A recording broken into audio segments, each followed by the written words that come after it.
Baik, Assalamualaikum warahmatullahi wabarakatuh. Perkenalkan kami dari kelompok 4 ingin menjelaskan tentang laporan praktikum kami yaitu Edipon atau TAC dan juga cold storage dan juga troubleshooting. Nah, di sini kami ada dari kelompok 4 yaitu pertama dari Yadi Fatima dan juga Muhammad Sultan Sabran dan juga saya sendiri Muhammad Dafaik Bernandir. Untuk penjelasan pertama dari laporan praktikum kami yaitu penjelasan tentang sistem pendingin dan saluran udara dari Edipon TAC Test. Bab 1 pendahuluan.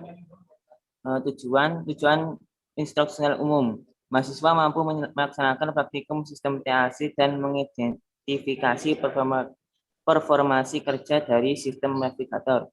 Tujuan instruksional khusus: satu, mengenal dan memahami komponen yang menyusun mesin TAC. Dua, mampu menganalisa pengaruh perubahan kecepatan fan.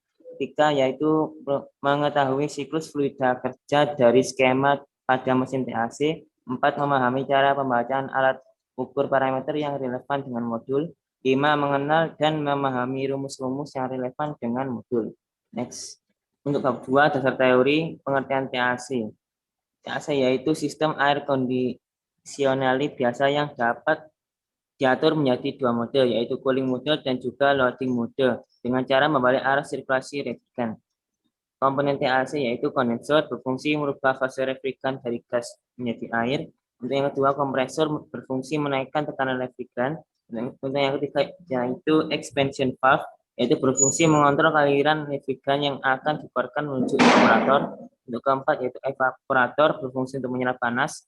Yang kelima yaitu high pressure control, yaitu berfungsi memberikan perlindungan terhadap adanya tekanan tinggi lebih. Yang keenam yaitu filler, yaitu berfungsi untuk menyaring kotoran yang terbawa refrigeran. Untuk yang tujuh, akumulator berfungsi sebagai penampung sementara refrigeran cair bertemperatur rendah dari campuran minyak pelumas evaporator. Untuk yang delapan yaitu leakage separator berfungsi sebagai pemisah campuran dan gas dari liquid. Yang sembilan yaitu alat ukur, itu ada tiga: sensor temperatur ada 72, alat ukur parameter suhu dengan derajat Celcius. Untuk yang kedua yaitu sensor pressure ada dua buah, yaitu alat ukur parameter tekanan. Untuk yang ketiga itu flow rate, alat ukur laju volume. Dan yang ke-10 dari komponen TAC yaitu wattmeter berfungsi sebagai alat ukur daya kompresor dalam daya ukur watt. Next, Mas. Nah, untuk ini adalah skema dari mesin TAC. Next, bab 3 metodologi praktikum, alat dan bahan mesin TAC dan komputer. Untuk langkah kerjanya yaitu mesin Edipon dihubungkan dengan instalasi listrik. Yang kedua, menghidupkan komputer. Tiga, tekan tombol on pada mesin TAC. Empat, menjalankan aplikasi TAC pada komputer. Untuk yang kelima, yaitu klik start pada aplikasi TAC untuk memulai menyalakan mesin secara otomatis. Dan yang keenam, yaitu mencatat dan mengamati perubahan suhu pada fan control. Dan yang tujuh, ulangi angka dari 1 sampai 6. Nah, untuk bab keempat yaitu data dan perhitungan. Untuk yang pertama yaitu data hasil percobaan dari fan control. Bisa dilihat di layar. Next. Untuk yang kedua itu perhitungan dari perhitungan 1, evaporator 4 dan kondenser 4. Untuk perhitungannya bisa dilihat di layar. Next.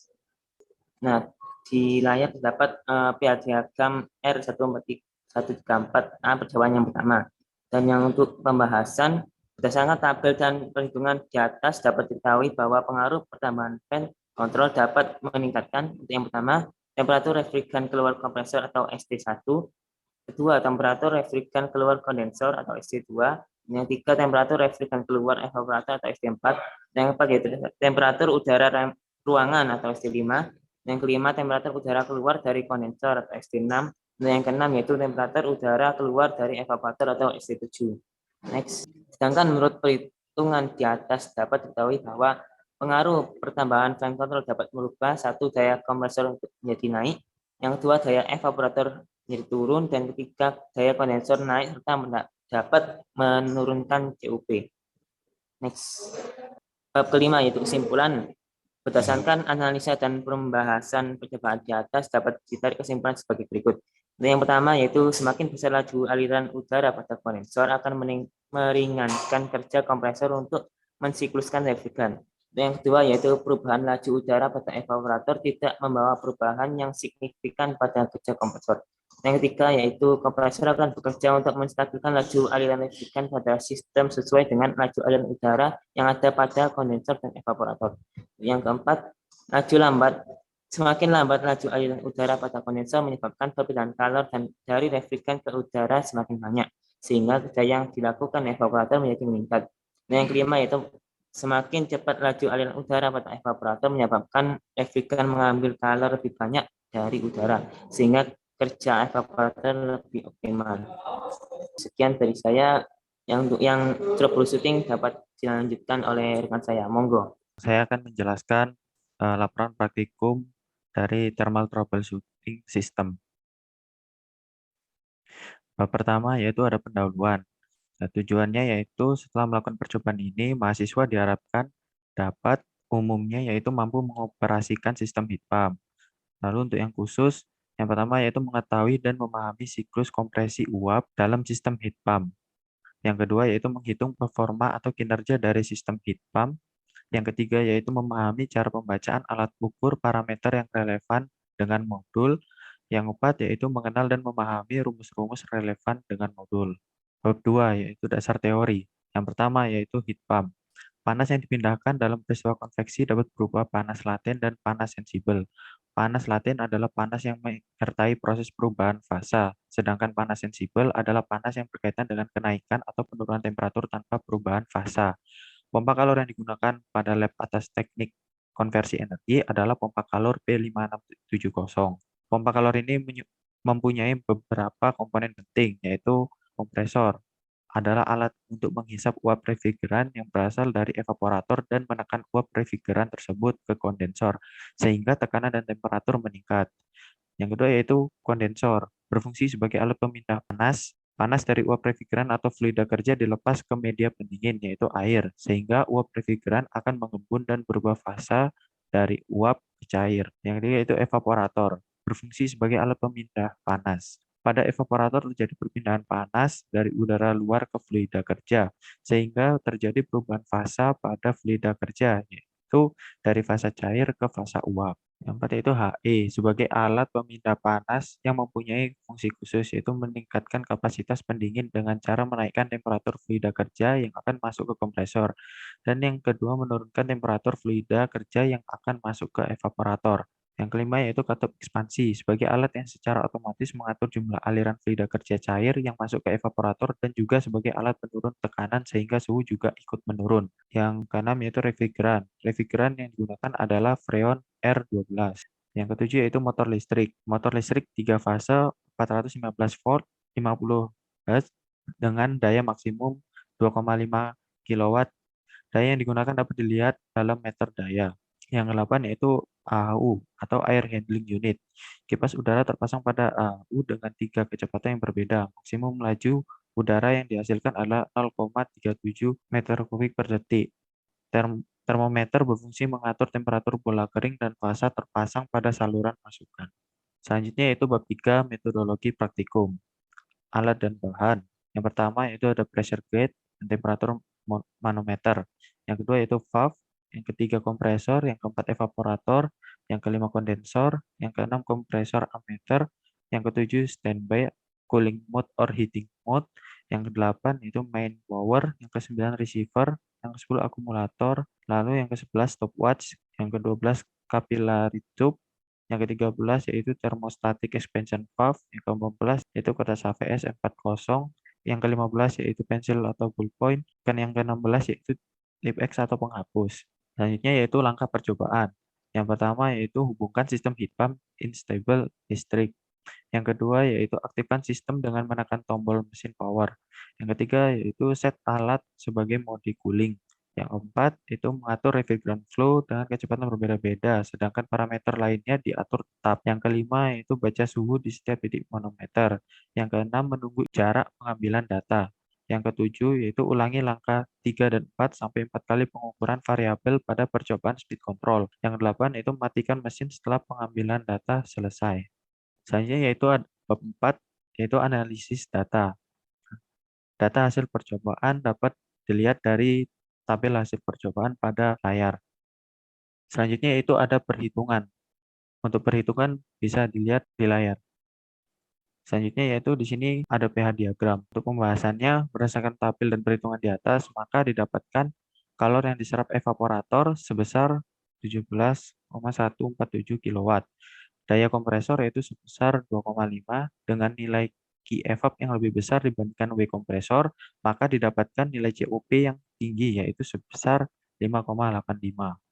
Selanjutnya itu ada bab 5 kesimpulan. Berdasarkan analisa dan pembahasan percobaan di atas, dapat ditarik kesimpulan sebagai berikut. Pada percobaan ini menggunakan dua katup ekspansi, yaitu katup ekspansi kapiler dan katup ekspansi termostatik. Pada ekspansi pipa kapiler terjadi peningkatan tekanan evaporator, sehingga delta P mengalami penurunan karena pengaruh beban yang bertambah dan juga flow-nya yang rendah, sedangkan pada katup ekspansi termostatik alirannya besar. Tekanannya cenderung rendah dan konstan pada pressure evap sehingga delta P-nya besar. Sekian penjelasan dari troubleshooting.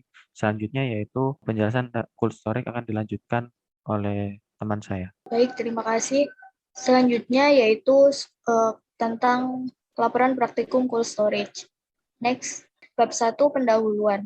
Untuk tujuannya yaitu mahasiswa mampu melakukan deviasi kebocoran dan pengisian refrigerant secara benar serta mampu menganalisa kondisi sistem pada pengisian. Lalu TIK-nya mampu melakukan segala evaluasi, pengisian, dan pendeteksian kebocoran sesuai standar. Yang kedua, mampu menganalisa pengaruh kelebihan dan kekurangan refrigerant terhadap sistem. Yang ketiga, mampu menganalisa pengaruh penggunaan heat exchange terhadap sistem yang bekerja. Bab 2, dasar teori. Untuk definisi dari cold storage sendiri adalah suatu alat yang didesain untuk tempat penyimpanan dingin. Prinsip kerja dari storage pada dasarnya sama seperti alat pendingin. Cold storage dirancang menggunakan bahan atau unsur pendingin yang mempunyai sifat mekanis yang dimasukkan ke dalam suatu sistem untuk distribusi melalui komponen-komponen utama pendingin yang telah dibuat sehingga dapat mengubah ruangan menjadi dingin. Untuk komponennya sendiri ada kompresor, adalah jantung dari sistem tata udara yang bertujuan untuk menghirup udara uap refrigerant dari ruang penampung uap. Refrigerant dikompresi sehingga tekanan naik dan temperaturnya naik. Refrigerant yang keluar harus berfase gas seluruhnya karena refrigerant dalam fase liquid tidak dapat dikompresi. Kompresor berdasarkan prinsip kerjanya diklasifikasikan menjadi dua jenis, yaitu positive displacement type dan rotodynamic type. Untuk yang kedua ada kondensor, alat yang digunakan untuk mengkondensasi refrigerant yang keluar dari kompresor sehingga saat keluar dari kondensor refrigerant sudah berfasa liquid seluruhnya atau pengembunan dan pencairan kembali uap refrigerant.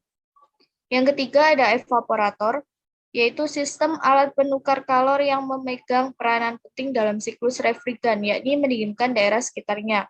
Tekanan cairan refrigerant yang bekerja dan ditekankan pada katup ekspansi didistribusikan secara merata ke dalam pipa evaporator oleh distribusi refrigerant.